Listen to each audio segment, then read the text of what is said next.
आणि सुनेत्रा पवार यांच्या शपथविधीनंतर रोहित पवार यांची पोस्ट समोर आली आहे। सुनेत्रा काकींना शपथ घेतली, त्यांनी शपथ घेतली याचा आनंद आहे असं रोहित पवार आपल्या पोस्टमध्ये म्हणतात। सुनेत्रा पवारांच्या शपथविधीनंतर रोहित पवारांनी ट्विट केलेला आहे। सुनेत्रा काकींनी शपथ घेतली याचा आनंद रोहित पवार यांनी व्यक्त केला आहे। राज्याच्या पहिल्या महिला उपमुख्यमंत्री म्हणून माननीय सुनेत्रा काकी यांनी शपथ घेतली याचा आनंद आहे। खरं म्हणजे माननीय अजितदादांची जागा कोणीच घेऊ शकत नाही, पण किमान सुनेत्रा काकींच्या रूपात तरी आम्ही तिथं अजितदादांना पाहू। डोक्यावर डोंगरा एवढं दुःख असताना आणि आम्ही सर्वजण शोकाकुल असताना त्यांना शुभेच्छा तरी कशा द्याव्यात हे कळत नाही।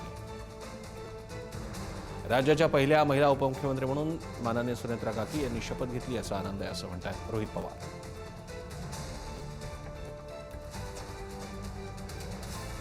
दरम्यान शरद पवारांच्या राष्ट्रवादीला सामावून घेतलं जाणार का असे काही मुद्दे समोर येतात। सुनेत्रा पर्व सुरू झाले राष्ट्रवादीत, शरद पवारांच्या राष्ट्रवादीला सामावून घेतलं जाणार का हा कळीचा प्रश्न आहे।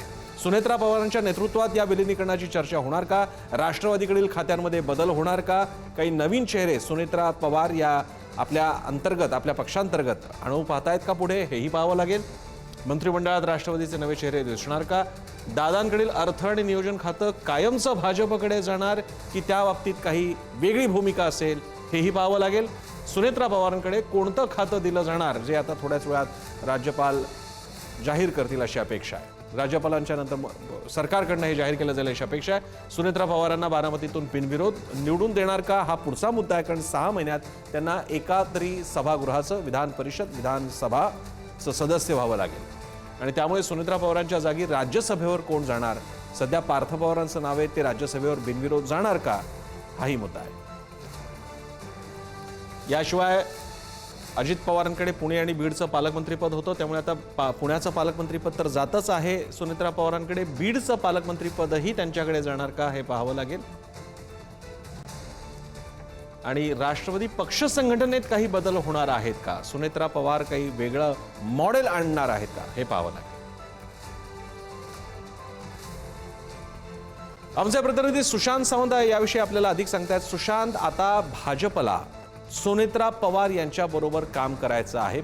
एकीकडे राजकारणात 2 पक्ष म्हणून आणि प्रशासनात मुख्यमंत्री उपमुख्यमंत्री म्हणून कोणती आव्हानं कोणते मुद्दे तुम्हाला वाटतात काय होणार आहे?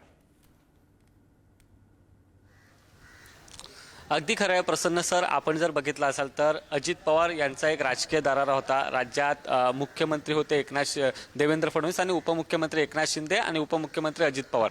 मात्र अजित पवार यांच्या निधनानंतर आता त्यांच्या पत्नी सुनेत्रा पवार या उपमुख्यमंत्री आता झालेल्या आहेत। याच दरबार हॉलमध्ये खऱ्या अर्थाने काही वेळापूर्वीच शपथविधी सोहळा जो आहे तो पार पडला आहे। मात्र प्रमुख आव्हानं आता त्यांच्यासमोर हीच असणार आहे। आपण जर बघितलं असाल तर 23 फेब्रुवारीपासून राज्याचं अर्थसंकल्पीय अधिवेशन सुरू होतं आहे। अजित पवार यांच्याकडे अर्थ खातं होतं, आता हे अर्थ खातं भाजपकडे जाईल अशी एक शक्यता वर्तवली जाते। काही वरिष्ठ नेत्यांशी आपण ज्यावेळी बोलण्याचा प्रयत्न केला त्यावेळी अजित पवार यांच्याकडचं अर्थ खातं भाजप स्वतःकडे घेईल आणि इतर जी 2 खाती त्यांच्याकडे होती त्यातलं एक खातं जे आहे ते सुनेत्रा पवार यांच्याकडे दिलं जाईल। अर्थातच देवेंद्र फडणवीस यांनी तसं पत्र जे आहे ते राज्यपालांना पाठवलं आहे। थोड्याच वेळात 1 तासाभरात त्या शासन निर्णय निघणार आहे, त्यांना कोणतं नेमकं खातं दिलं जाणार हे देखील बघणं महत्त्वाचं ठरणार आहे। दुसरं म्हणजे अजित पवार यांची पुण्यामध्ये ताकद आहे, पुण्याचे पालकमंत्री होते, बीडची देखील पालकमंत्री पदाची जबाबदारी त्यांच्यावर देण्यात आली होती ज्यावेळी धनंजय मुंडे यांचा राजीनामा घेण्यात आला होता।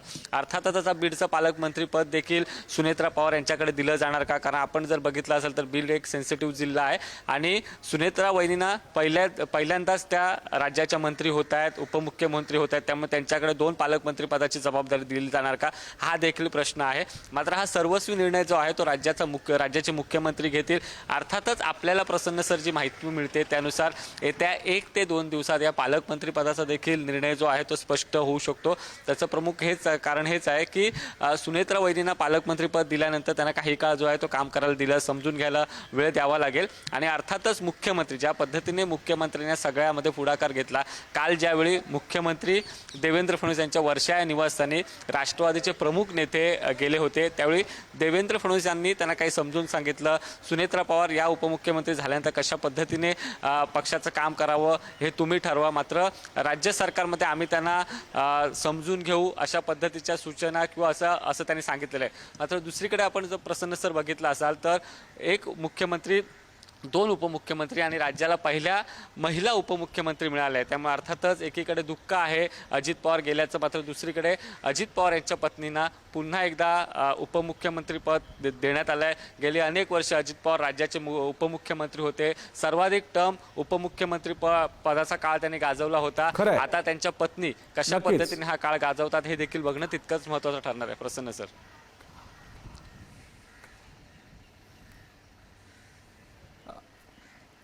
सुशांत, यामध्ये एक महत्त्वाची गोष्ट आहे ती म्हणजे अर्थ खातं आणि बीडचं पालकमंत्रीपद, हे 2 मोठे कळीचे मुद्दे आहेत. भाजपचा यामध्ये किती मोठा स्टेक असेल, भाजप किती इन्फ्लुअन्स करू शकतो हे डिसिजन?